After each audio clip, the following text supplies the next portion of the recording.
How happy are you? Are you the happiest person you know? Not necessarily the luckiest, richest, or most successful, just the happiest. If not, why not?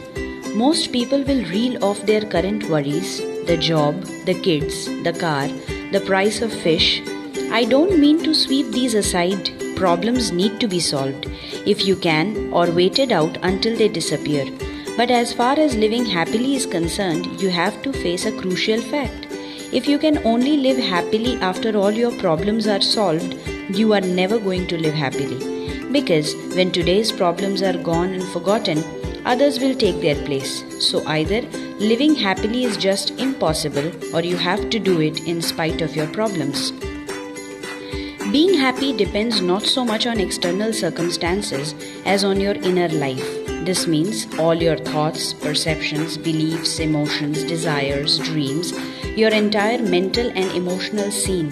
Happiness is about how you react inwardly to events, what you think and believe, how you feel, how problems affect you. It may sound obvious, but like many obvious things, it's something that is often forgotten when it matters most. We focus almost exclusively on our external lives, on getting and spending and having fun, and then wonder why we are not happy. But it's when our inner lives are tranquil that we are happiest, and we call this inner peace. Things produce a response without you thinking about it or choosing how you feel, and they don't necessarily leave you with inner peace. So the trick is to break the pattern. You can't completely avoid problems, but you can change how you react to them by acquiring new habits that provoke peaceful inner responses. Training your inner life into different habits requires learning skills of thinking, feeling, and managing your beliefs and desires. I will be talking about 5 main skills which you need to cultivate so as to be happy in life. So here we go. Number 1. Mindfulness. Borrowed from Buddhism, this involves developing your ability to focus your thoughts in the present. The problem most of us have with thought is having too much of it. The worrying and non-stop mental chattering our minds are prone to. Mindfulness is a key inner skill because as it gets stronger, it lets you focus on your inner life and catch your habits in the act. Once you can see how you are ruled by them, the change you are seeking often happens of its own accord. Number 2. Compassion. Most religions rightly stress compassion as well as being a virtue in its own right. It is a practical skill that counteracts negative emotions like anger and hatred, which are terrible wreckers of happiness. Try it the next time someone annoys you. Put yourself in their place and ask yourself what they might be thinking or feeling to behave like that. Even bad people, let alone people who just mildly annoy you, often have a warped or mistaken view of the world which makes them do what they do.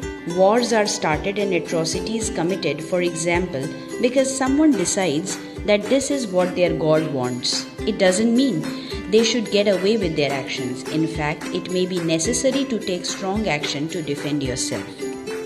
Number 3. Story skills.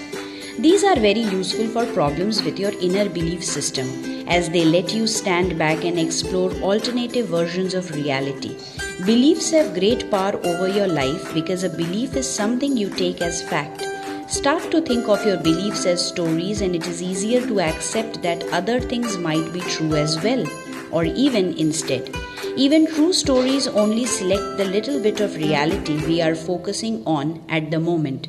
No one story is the whole truth about any situation. Number 4. Letting go. These are particularly helpful when we are unhappy not getting what we want. Generally, we are encouraged to keep wanting and to think that more will make us happier, whether it's clothes or cars or even love. But wanting is a treadmill. As long as you have unsatisfied wants and desires, you won't be at peace. So, to be happy, you either have to satisfy all your desires or let go of some of them. Letting go skills also include forgiveness, which helps hugely if one of the things you think you want is revenge. Number 5. Enjoyment skills.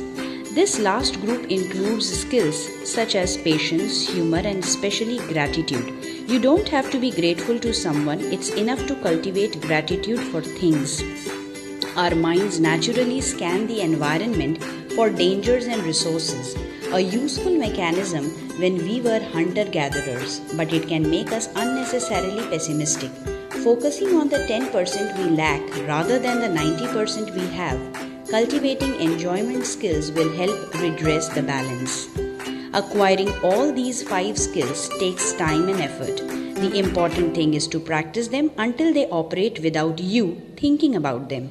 Your practice routine will be very individual because everyone needs to prioritize different skills depending on the specific issues that are holding them back from being happy, but keep the skills in mind and you will constantly find new ways to try them out. This article is by Tony Wilkinson.